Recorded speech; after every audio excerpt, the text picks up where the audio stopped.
Der Nordatlantik, December 1941. Der Wind schneidet wie Messer über des Deck eines kleinen, unscheinbaren Schiffs, des kaum größer wirkt als ein Handelstanker.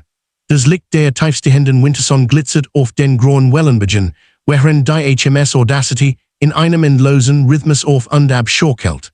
Unter ihren Stahlplatten vibriert der Maschinenraum, übereignen naht des Vielsuchers Flugdeck, auf dem gerade ein träger grummen Matletjeger festgesetzt wird.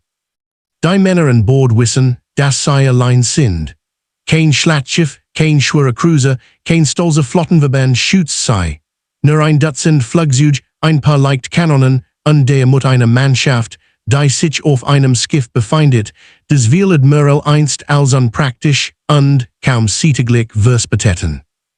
Sie herum liegt der gefährlichste Ozenabschnitt der Welt, die mittlere Atlantikzone, das Black Pit, wo U-Boot wie unsichtbar Jäger warten. Weit unter der Oberfläche hört ein deutscher Kommandant des entfernt Summen eines Fremdkörpers im Wasser. Kennt diesen Klang noch nicht gut, die Signatur eines winzigen Flugzeugträgers, den niemand ernst genommen hat. Und genau hier, mitten im grauen Wintermeer, beginnt die Geschichte einer Erfindung, die das Kräfteverhältnis im Atlantik unwiderruflich verändern wird. Und direkt in den Hintergrund dieses Kampfs führt. Als der Zweite Weltkrieg im September 1939 ausbricht, ist der Atlantik sofort mehr als nur ein Ozean. Wird zur pulsierenden Lebensseite des britischen Überlebens und gleichzeitig zum Jagdrevier einer neuen, unerbittlichen Waffe. Deutschlands U-Boot, die schlanken grauen Stahlröhren unter der Führung von Karl Dönitz, ziehen hinaus in die Weite des Nordatlantiks. Sie tragen nur wenig Torpedos, aber ihre Wirkung ist strategisch. Jeder versenkt fragte Budget weniger Treibstoff, weniger Nahrung, weniger Rüstungsgüter für die britischen Inseln. In den ersten Kriegsmonaten ist die Bedrohung noch überschaubar. Die Kriegsmarine erhält nur wenig Frontreifboot, viel davon klein, mit geringer Reichweite. Doch mit jedem Monat wächst die Zahl und die Erfahrung. Bis Ende 1940 hat die U-Boot-Waffe ein Netz aus Patrouillenlinien geschaffen, das sich wie unsichtbar Fäden über den Atlantik spannt. Die Alliierten regieren mit Konvoi. Handelsschiffe sammeln sich in Gruppen, eskortiert von Zerstörern und Korvetten. Doch es gibt ein Schwachstelle, ein Luke, die wie eine Feenwand in der Verteidigung klafft. Die Flugzeuge der IF Coastal Command, die U-Boote aus der Luft aufspüren könnten, reichen nicht weit genug hinaus. Selbst die modernsten Langstreckenmaschinen schaffen es nicht, die mit des Atlantiks zu überwachen. Genau dort, wo Geleit am unscheinbarsten sind, wo kein Funkgerät Hilfe rufen kann, liegt das gefürchtete Black Pit. Im Jahr 1940 ist die Situation dramatisch. Die deutschen Funküberwachungsdienst koordinieren die U-Boot zu lösen Verbänden, den berüchtigten Rudeln. Sobald ein U-Boot ein Konvoi entdeckt, folgen weiter, und nachts stagen sie Jejos den Typhon auf, zwischen den Handelsschiffen Torpedos zu lösen. Die Zerstörer können nicht überall sein. Das Radar ist noch unzuverlässig. Und wenn der Mond hell scheint, wird jedes Schiff im Konvoi zu einer silbernen, leuchtenden Zielscheibe. Die Versenkung schließt weit schneller, als die britische Werftindustrie Ersatz schaffen kann. Im Frühjahr 1941 wirken die Zahlen düster, Tonnage vernichtet, Seelut ertrunken, Routen abgeschnitten. Premierminister Churchill formuliert später, dass es nur ein einziges Sache gab, die ihn im Krieg wirklich erschreckt, die U-Boot-Jeffer im Atlantik. In dieser Phase sagt man verzweifelt nach einer Antwort. Große Flugzeugträger schäden aus zu wertvoll, zu wenig, und nicht dort, wo sie gebraucht werden. Patrouillenflugzeuge sind wirkungsvoll, aber ihr Radius bleibt begrenzt. Die Gegner operieren genau dort, wo kein alliiert Luftmacht hinkommt. Und wo kein Luftmacht ist, regiert das U-Boot. Parallel dazu erschweren politisch und organisatorisch Spannungen ein Schnellreaction. Das British Admiralty Board bleibt skeptisch gegenüber neuen, improvisierten Schiffstypen. Der Gedanke, Flugzeuge auf kleinen, umgebauten Handelsschiffen einzusetzen, wirkt für viel fast absurd. Zu klein, zu langsam, zu verwundbar. Ein Spielerei, kein Konzept für den größten Siegkrieg der Moderne.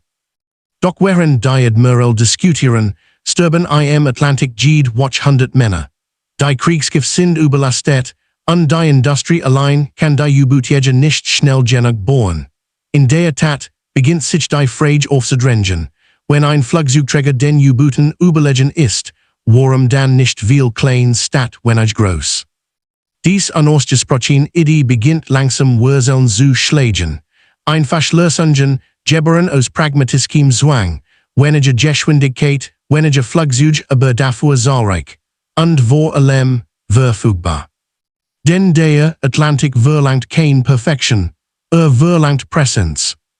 So entstehen in den Köpfen einzelner Offiziere und Ingenieur erst Überlegungen, wie man bis dahin Handelsschiff umbauen könnt. Tanker, Frachter, Passagierdämpfer, alles, was ein Deck tragen könnt, wird plötzlich interessant. Noch ist es nur ein Gedanke, ein theoretischer Ansatz, ein klein Flamme in einer großen Dunkelheit. Doch dies Flamme beginnt zu wachsen. Denn während die Wellen weiter rollen und die Konvoi weiter bluten, wird deutlich, ein Luftschutz in der Mitte des Ozeans wird der Krieg verloren. Und genau, aus dieser Erkenntnis führt der Weg in die zweite Phase des Hintergrunds, die Geburt der Little Ships. Die Idee, Handelsschiff in Flugzeugträger zu verwandeln, ist kein glanzvolles strategischer Durchbruch, sondern eine Notlösung, geboren aus Mangel, Druck und der kalten Statistik eines drohenden Zusammenbruchs. Großbritannien verliert Schiff schneller, als sie vom Stapel laufen können. Die U-Boot greifen nun in koordinierten Wellen an, und jeder Konvoi, der die Gefährlich mit des Atlantiks erreicht, tritt in eine Zone ein, in der die Männer an Deck wissen, dass ihnen niemand aus der Luft helfen kann. Dies Lücke zu schließen, entstehen zwei Paralleldenkstränge, schwimmend Startrampen und Vollzeug, wenn auch klein Flugzeugträger. Erste Führen zu sogenannten CAM-Schiffen, Frachter mit einer einzelnen, schräg nach von Gerichtetten Abschussramp, von der ein einziger Jäger, ein Hurrikan gestartet werden kann. Der Pilot weiß, dass nach dem Einsatz im Wasser landen muss. Ein Verzweiflungslösung mutig, aber nicht nachhaltig. Die zweite Idee ist radikaler und technisch unglaublich schwierig. Ein echtes Flugdeck, Hangars, Werkstätten und ein minimalistisch Fliegestaffel auf einem zivilen Rumpf.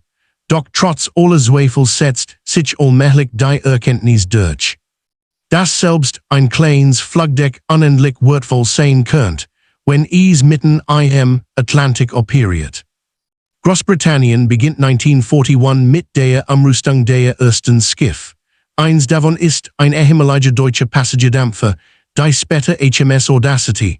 Sie erhält ein Flugdeck von kaum 125 Metern Länge, kein Hangardeck, nur Platz für wenig Maschinen. Ein Kompromiss in jeder Hinsicht, aber schnell verfügbar. Parallel dazu erkennt auch die amerikanische Marine den Ernst der Lage. Noch bevor die USA offiziell in den Krieg eintreten, beginnen Planungen, die britische Idee im großen Stil umzusetzen. Die USA besitzen eine mächtige Werftindustrie, die Handelsschiff in enormen Stückzahlen fertigen kann. Besonders der C3-Frachttyp und die T2-Tanker werden bevorzugt, weil sie stabil, lang und structural geeignet für ein Durchgehensdeck sind. Aus diesen Rumpfen entstehen die ersten amerikanischen Escort-Carrier in der US-Nomenklatur CV-Carrier Vessel Escort. Sie sind langsam, oft nicht schneller als 18 Knoten. Ihre Decks sind kurz, ihre Hangars flach, ihre Luftgruppen klein, aber sie sind billig, und sie sind schnell zu bauen. Genau das, was der Atlantik in diesem Moment braucht. Trotzdem bleibt Widerstand. Zahlreich Admiral verachten die Schiff. Zu schwach, zu verwundbar, zu abhängig vom Wetter. Eine Schwanensorge, dass ein einziger schwerer Treffer sei wie ein Kartenhaus kollabieren lassen könnt. In einer traditionellen Marine, die auf Schlachtschiff, Panzerschiff und Großflottenverband setzt, wirken dies improvisierten Lösungen wie ein Rückschritt in eine frühe Ära. Doch während die Zweifel laut ausgesprochen werden, sind die Fakten leise, aber unerbittlich. Großträger können nicht überall sein. Klein hingegen schon. Die ersten Einsätze der Escort Carrier im Jahr 1941 und Anfang 1942 sind noch tastend, fast experimentell.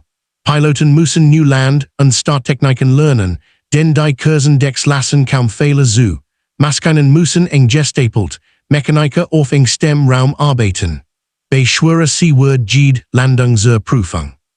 Und doch zeigt sich schnell, dass selbst ein einziger Trägergestützter jeder die Angriffsplan eins U-Boots wirklich verhindern kann. Das Grundprinzip ist plötzlich klar, wo ein Flugzeug auftaucht, taucht ein U-Boot ab und verliert den Angriffsmoment. Die Deutschen spüren diesen Wandel. U-Boot-Kommandanten berichten von unerwarteten Luftsichten mitten im Atlantik, wo früher absolut Sicherheit herrscht. Sie hören das Heulen von Motoren, das Natten von Maskenengueren, das Dampfaufschlagen von Wasserbomben. Sie wissen, dass sie gegen die Alliierten im Vorteil wären, solange der Himmel leer war. Nun beginnt dieser Vorteil zu schwinden. Im Lauf des Jahres 1942 steigt die Zahl der Escort-Carrier. In den USA rollen sie in Serie vom Stapel, ein Industrieunter aus Stahl und organisierter Logistik. Großbritannien erhält ein Schiff, viel Andier kommen über das Lend-Lease-Programm. Die Geleit, einst hilflos im Black Pit, bekommen plötzlich Orgen und Krallen. Und je mehr diese kleinen, unscheinbaren Träger auf dem Atlantik erschienen, desto deutlicher zeichnet sich ein bitter Wahrheit für die Kriegsmarine ab. Die Ära der ungestörten Rudelangriff nähert sich ihrem Ende. Damit öffnet sich die Tür zu einer tieferen Betrachtung, den verschiedenen Blickwinkeln, aus denen man dieses unscheinbar, aber entscheidend Kapitel des Kriegs verstehen kann. Der menschliche Blickwinkel. Für die Männer an Bord eines Escort-Carriers ist der Krieg kein abstraktes Ringen zwischen Nationen, ist ein ständiger Begleiter, der in jedem Geriusch, jedem Funkruf und jedem Ruck des Schiffs spürbar wird. Dies kleinen Träger, die kaum größer wirken als ein normaler Frachter, bieten keinen Platz für Komfort. Die Gänge sind eng, die Kabinen stickig, das Flugdeck stets vom Wind gepeitscht. Wer hier dient, lebt in einem Rhythmus aus Lärm, Dieselgeräusch und flackender Alarmbeleuchtung. Die Piloten stehen unter besonderem Druck. Ein Start auf einem Deck, das oft nicht einmal 130 Meter missend, ist eine Prüfung, die mit jedem Meter sinkender Sichtweite gefährlicher wird. Ein Bär kann den Kurs verseren, ein falscher Winkel bedeutet einen Sturz ins Meer. Noch riskanter sind die Landungen. Wenn die See rau ist, hebt und senkt sich das Deck in Sekunden mehrere Meter. Viele junge Piloten lernen früh, dass selbst ein kleiner Fehler tödlich enden kann. Gleichzeitig herrscht ein tief Kameradschaft. Die Männer der Flugstaffeln kennen die Deckteams bei Namen, sie arbeiten ineinander versant wie Zahnräder. Mechaniker schläfen oft kaum, Flugzeug einsatzbereit zu halten. Die Mannschaft bearbeitet jede Landung und jeden Start, denn jeder Pilot ist ein Vertrauts Gesicht. Die Jeffer schweißt zusammen, aber sie hinterlässt Spuren. Wir sprechen später von der ständigen Anspannung, dem Wissen, dass der Feind unsichtbar ist, tief unter eigenen lauert und jederzeit angreifen kann. Dies emotional aufgeladene Realität zeigt, dass der Krieg auf einem Escort-Carrier nicht von Heldentaten geprägt ist, sondern von steter Belastung. Von Männern, die trotz aller Zweifel und die Mission glauben. Von kleinen Routinen, die zwischen Sturm und Alarm für Menschlichkeit sorgen. Und von dem Gefühl, mitten in der Leer des Ozeans an einem Ort zu stehen, der größer ist als jede einzelne Person. Der technologische Blickwinkel. Die Technik der Escort-Carrier ist ein Gleichgewicht zwischen genialer Einfachheit und harten Kompromissen. Die Schiffe sind kein Hochleistungsmaschinen wie die großen Flottenflugzeugträger der US Navy oder Royal Navy. Sie sind pragmatische Konstruktionen, ein Handelsrumpf, auf den man ein durchgehendes Flugdeck setzt. Darunter kompakt Hangars, begrenzter Brennstoffvorrat, ein paar leicht Flakgeschütze, mehr nicht.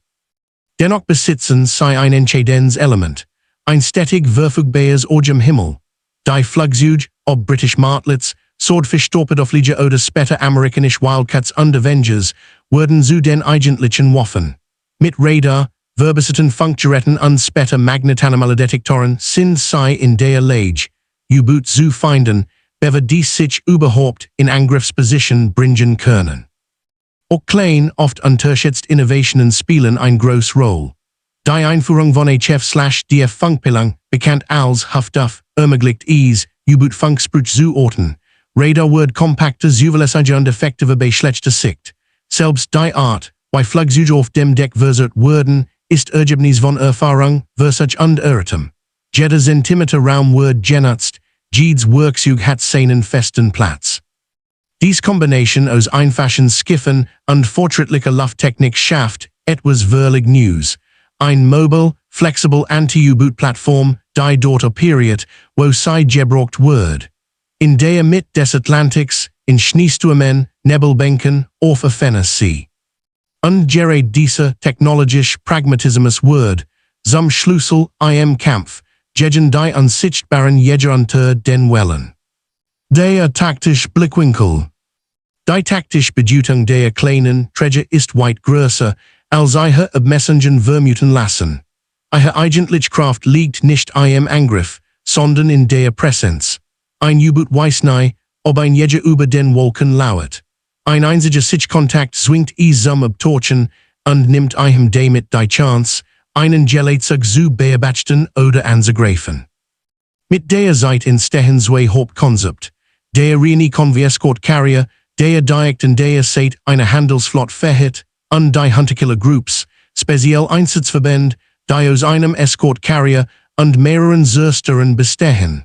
Dies Gruppen durchkommen den Atlantik aktiv und suchen nach U-Booten, statt nur zu regieren. Die Träger arbeiten eng mit Funküberwachung, Codenschlüsselung und Langstreckenflugzeugen zusammen. Wird ein Funkspruch abgefangen, schwenkt der Verben zum vermuteten Standort. Findet ein Flugzeug ein U-Boot, folgen Zerstörer mit Wasserbomben.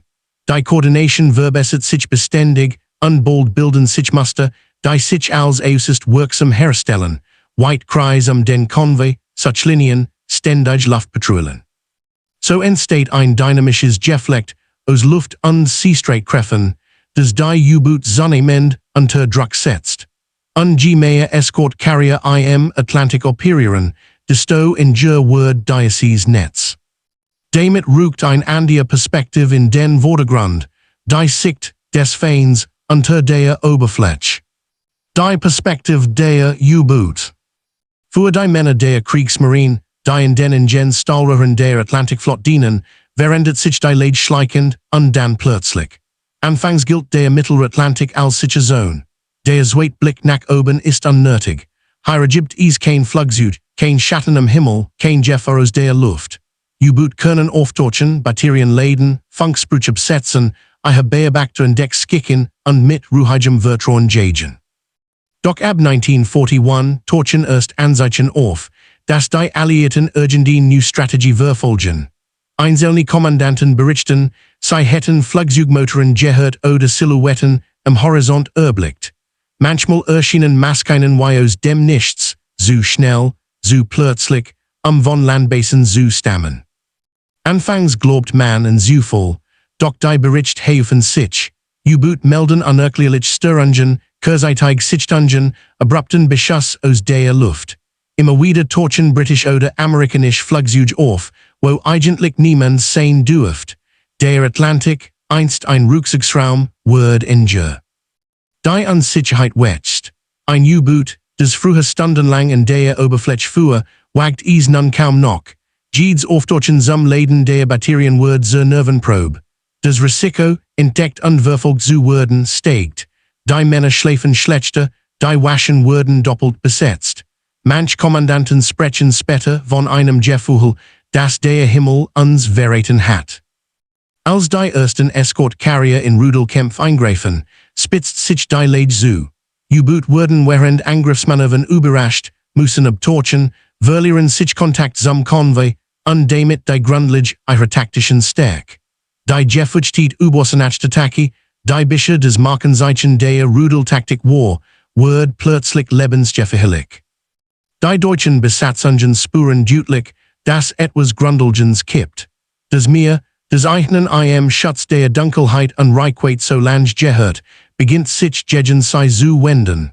Und es ist nur ein Frage der Zeit, bis dies new Bedrohung ein strategisch Verskebung erzwingt. Der Führungs- und Entscheidungswinkel. Hinter den Kulissen des Krieges entfaltet sich ein komplexes Ringen zwischen Prognosen, Ressourcen und Prioritäten. Auf alliierte Seite drängt Winston Churchill früh auf Lösungen, die Luke im Atlantik schließen können. Weiss, Großbritannien kann den Krieg nur weiterführen, wenn die Geleitfahrzeuge überleben. Jede Idee, so unkonventionell sei auch scheint, verdient Prüfung. Im Admiralty Board herrscht degen Skepsis. Traditionell Marineoffiziere halten Flugzeuge auf kleinen Schiffen für riskant. Die Vorstellung, Handelsschiff mit Decks und leichten Jägen auszurüsten, widerspricht ihrer Erfahrung. Doch der Druck steigt, und schließlich setzt sich ein pragmatisch Logik durch. Ein kleines Schiff mit wenigen Flugzeugen ist immer noch besser als gar kein Flugzeug.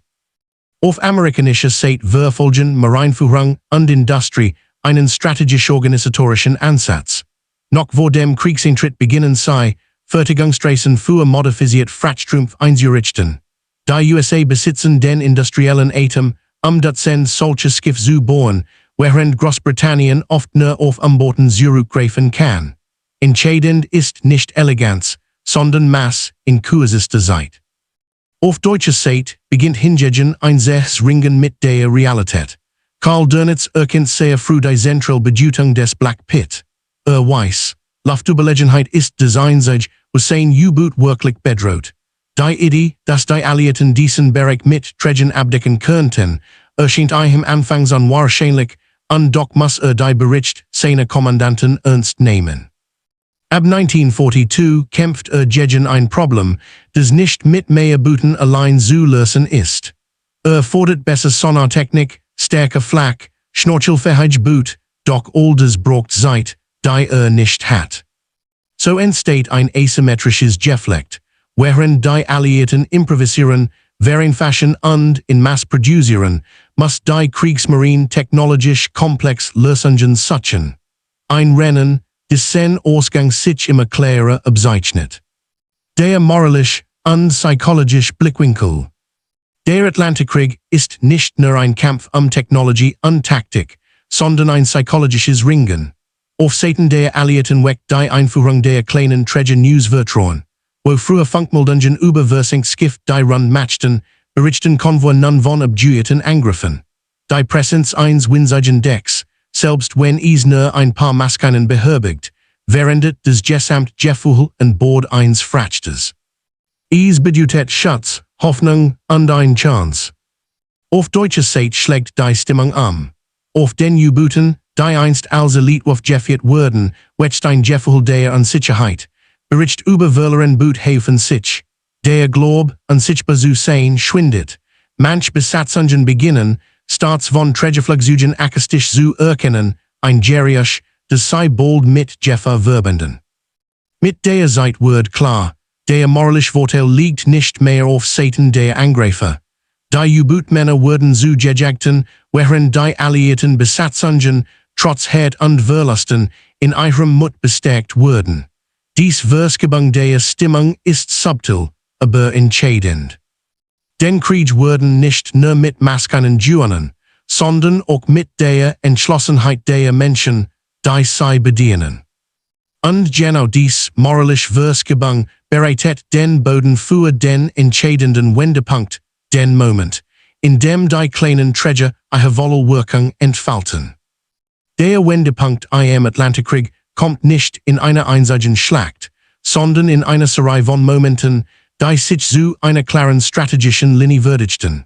Einer dieser frühen und entscheidenden Moment trägt den Namen HMS Audacity, das erst echt Beispiel dafür, wie ein kleiner, sonnecht verspetiter Träger den Verlauf eines gesamten Siegegebiets beeinflussen kann. Es ist spätherbst 1941. Der Konvoi OG-76 läuft von Großbritannien Richtung Gibraltar aus, 32 Handelsschiff, flankiert von einer Handvoll Zerster und Korvetten. Unter ihnen fährt ein unscheinbares Schiff mit flaschem Deck, kaum zu unterscheiden von einem umgebohrten Frachter. Doch dieses Schiff trägt ich Martletieger, ein Minimum an Ersatzteilen und ein Crew, die noch immer lernt, wie man einen Träger inmitten winterlicher Sturm führt. Dönitz schickt mehrere Boot auf die Route. Der Atlantik ist in dieser Phase für die U-Boot-Wurf ein Vertrautes Jagdrevier, doch diesmal wird etwas Unbekanntes. Die Audacity startet ihre Martlitz regelmäßig in Kursen Intervallen. Jeder start erzwingt still unter der Oberfläche. Jedes Flugzeug, das über der Wasserlinie kreist, zwingt U-Boot zum Abtauchen, hindert sie am Beobachten der Geleit und stört die Koordination der Rudel. Am 21. Dezember 1941 gelingt der Audacity ein bedeutender Erfolg. Ein Martlet entdeckt U-131 an der Oberfläche. Die Masken greift an, zwingt das U-Boot zum Tauchen und dirigiert die Begleitschiffe zum Ziel. Das Boot wird gejagt, gestellt und schließlich versenkt. Es ist kein Ereignis von großer symbolischer Wirkung, doch die taktische Bedeutung ist enorm. Ein kleines Schiff, das nie für Kampfzweck gebaut wird, hat ein U-Boot aus dem Spiel genommen. Nur einen Tag später wiederholt sich ein ähnliches Szenario.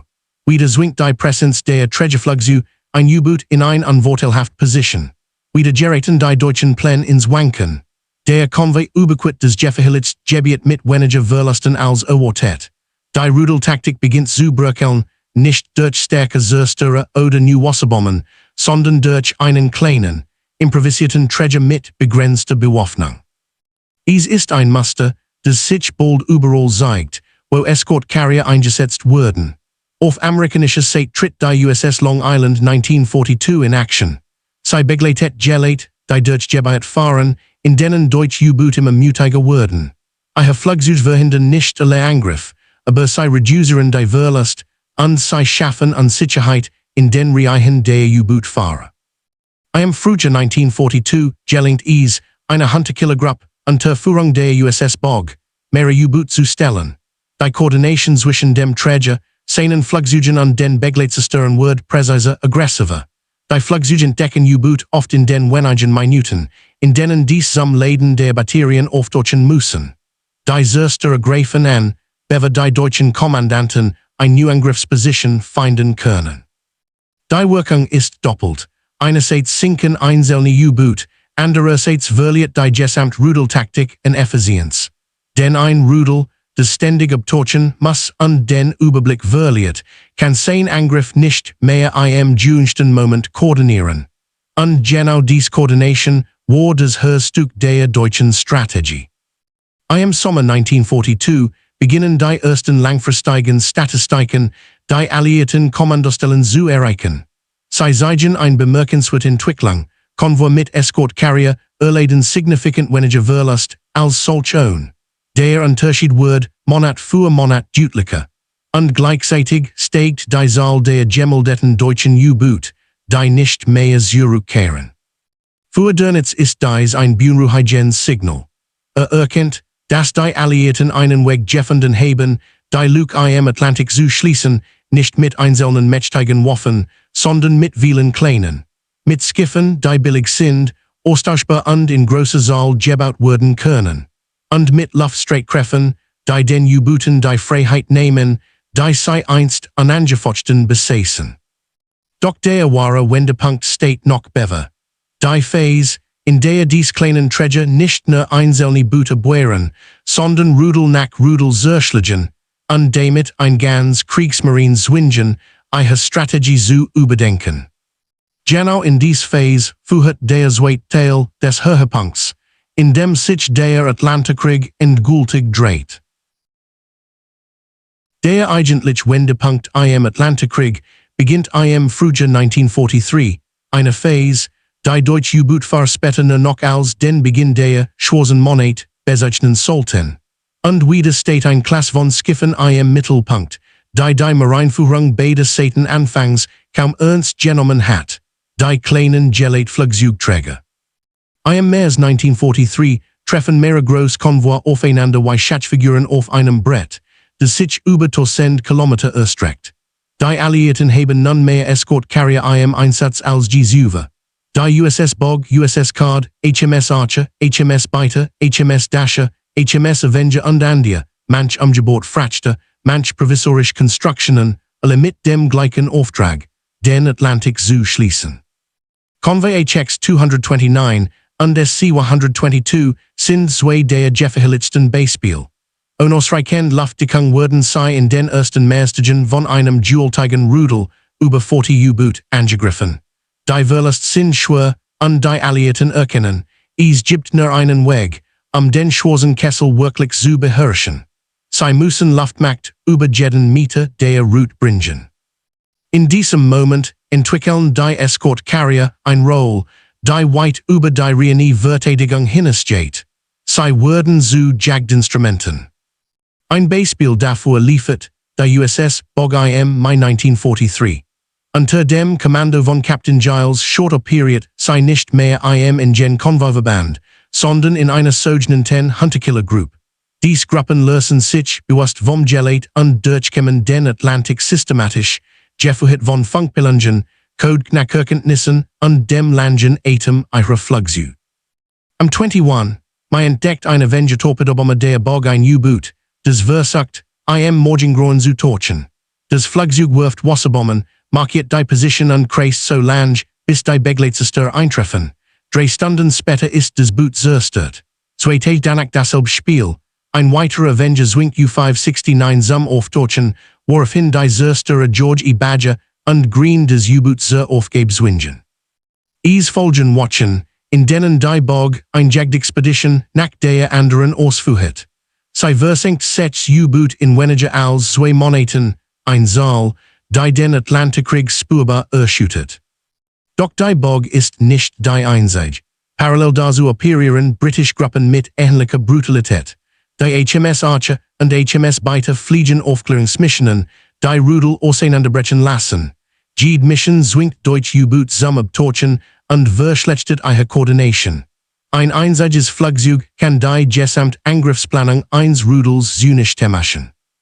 Besonders dramatisch wird es im Juni 1943, als ein Gruppe aus USS Card und mehreren Zerstörern des Gebiets südlich der Azoren absucht.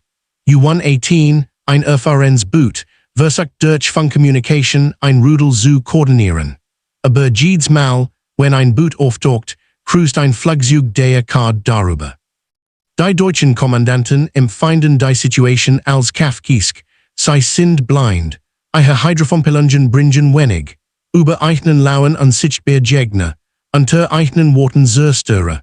Die Meerengen, die einst frei und weit erskienen, sind nun Schatzfelder voller meinen quadratischer Überlegenheit. Die Statistiken spiegeln dies wider. Im März 1943 sinken noch viel alliiert Schiffe. Im April halbieren sich die Verlust. Im Mai beginnt der Höhenflug der Escort Carrier und die deutschen U-Boot-Verlust steigen rapid. Im Juni verliert die Kriegsmarine mehr Boot als sie gleichzeitig ersetzen kann. Die Führung in Berlin erkennt das Problem, aber zu spät. New Technologien wie das Schnorchelsystem oder verbessert Funkdisziplin kommen erst viel später. Im Frühjahr 1943 bleiben den deutschen U-Booten nur 3 Optionen: torchen, fliehen oder sinken.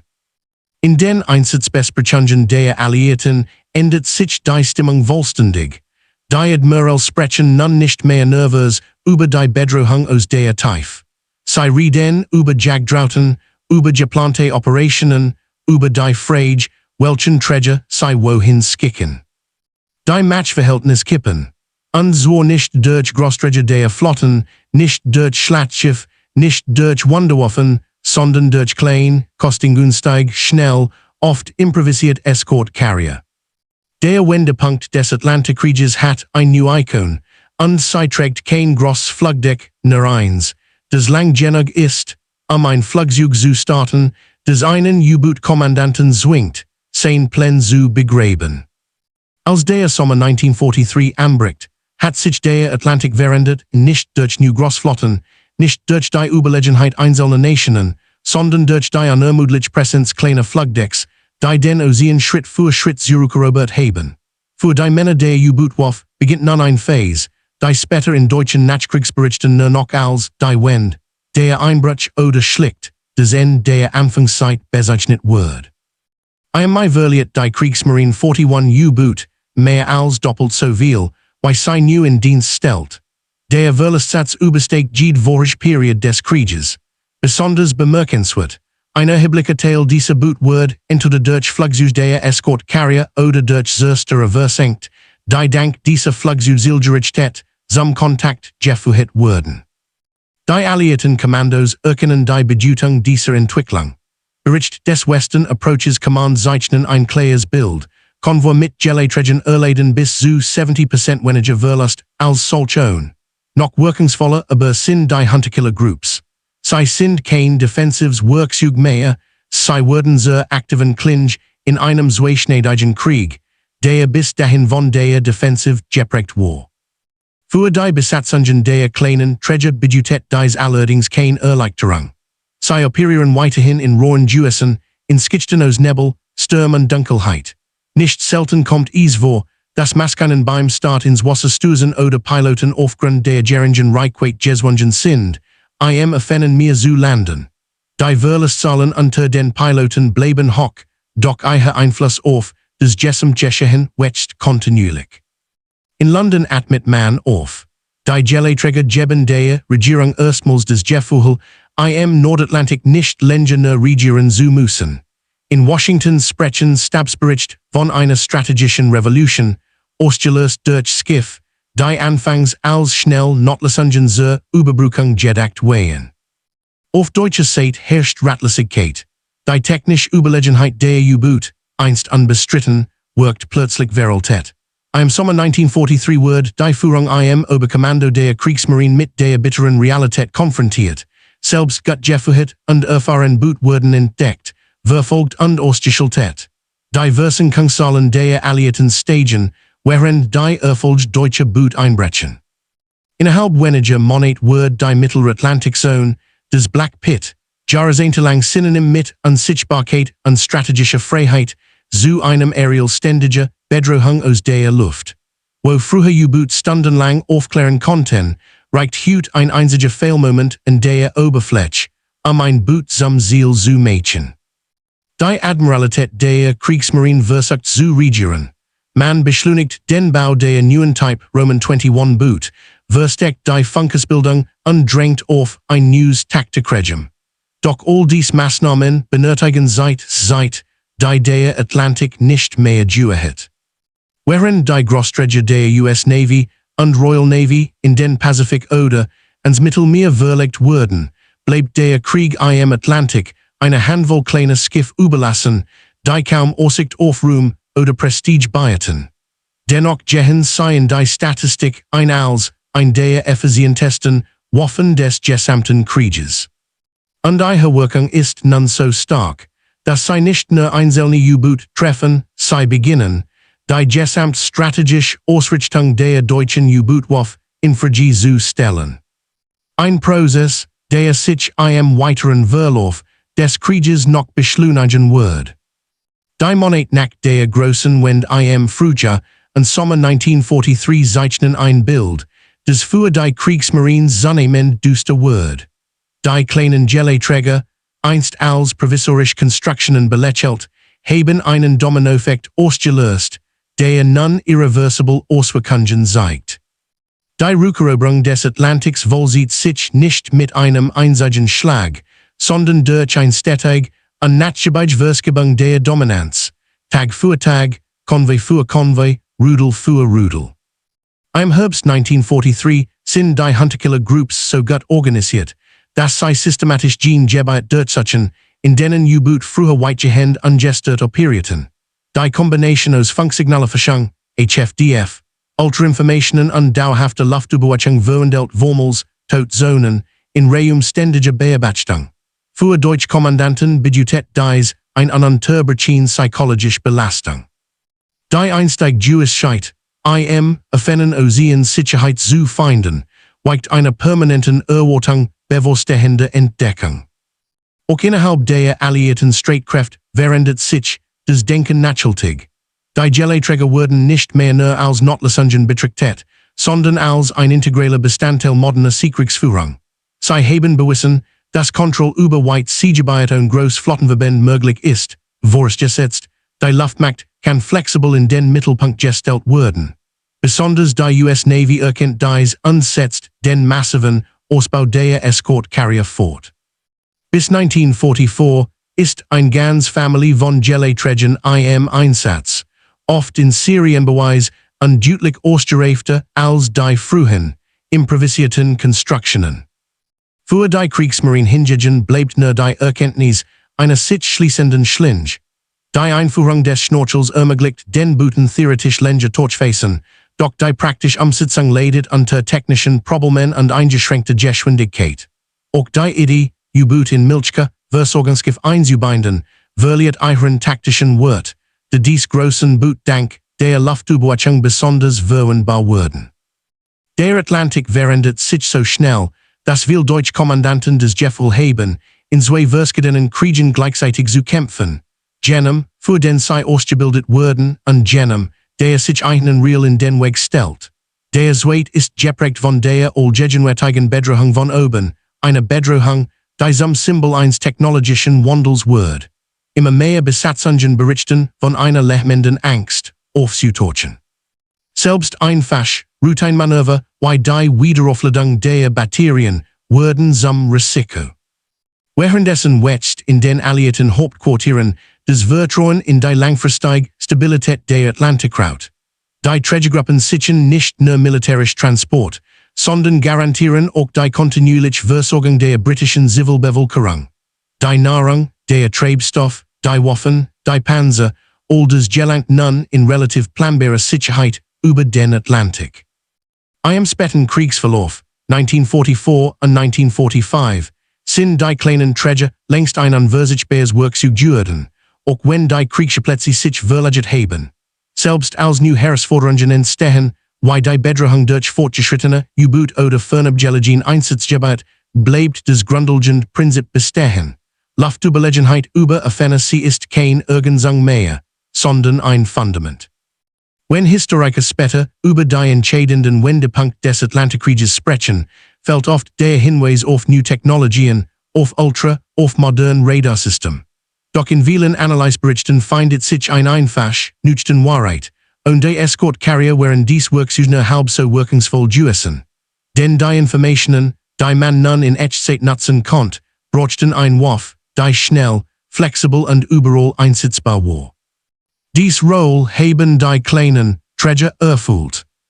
Die einst unpraktischen und unterbewaffneten Schiffe haben sich als strategisches Rückgrat eines ganzen Außenkampfs erwiesen.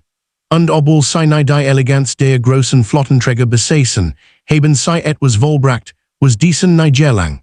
Sie haben ein jahrzehntelang Gefürchtetes Seekriegsgebiet nachhaltig verändert und das Schicksal einer ganzen Nationenallianz gesichert. Wenn man heute auf die großen Wendepunkt des Zweiten Weltkriegs blickt, geraten die kleinen Geleitträger leicht in den Schatten der berühmten Flottenverbände. Sie wirkten nicht imposant. Sie trugen kein mächtigen Geschwader, kein schweren Geschütze, kein Namen, die sich in die kollektive Erinnerung einbrannten wie jene der legendären Großträger im Pazifik. Doch genau darin liegt die Stillkraft ihres Vermächtnisses. Ihre Bedeutung wächst nicht aus Stärke, sondern aus Notwendigkeit, aus Improvisation, aus der Fähigkeit, ein strategisches Problem mit begrenzten Mitteln zu lösen, und es dabei besser zu lösen, als es ein groß, prestigeträchtiges System vermocht hat. Der Atlantik wird nicht journen, weil die Alliierten die größten Schiffe hatten, sondern weil sie irgendwann verstanden, das Macht über die sie nicht nur ein Frage der Größe ist, sondern der Präsenz. Der ständigen Beobachtung, des Willens, in den unwirtlichsten Bereichen des Ozeans ein Auge offen zu halten. Die Escort-Carrier wären dieses Auge. Sie schufen Luftüberlegenheit dort, wo Leer herrscht. Sie nahmen den U-Booten das wichtigste Element, die Unsichtbarkeit, und sie bewiesen, dass in einem modernen Seekrieg selbst klein, unterbewaffnet Plattformen ein ganzes strategisches Gleichgewicht kippen können, wenn sie richtig eingesetzt wurden. Für die Männer, die auf diesen Schiffen dienten, bedeutet das keinen Ruhm, nur Wind, Kälte. Endlos Wellen und die Gewissheit, dass ihre Einsätze selten erwähnt, aber entscheidend wären. Für die U-Boot-Fahrer bedeutet es den Verlust eines Raums, der ihnen einst als sicher galt. Und für die Geschichte bedeutet es die Erinnerung daran, dass Krieg oft nicht durch die größten Waffen gewonnen wurden, sondern durch jene, die zur richtigen Zeit im richtigen Ort sind. So bleiben die kleinen Tragedies, was ihr Titel verspricht. Im Praktical, underpowered, unforgettable.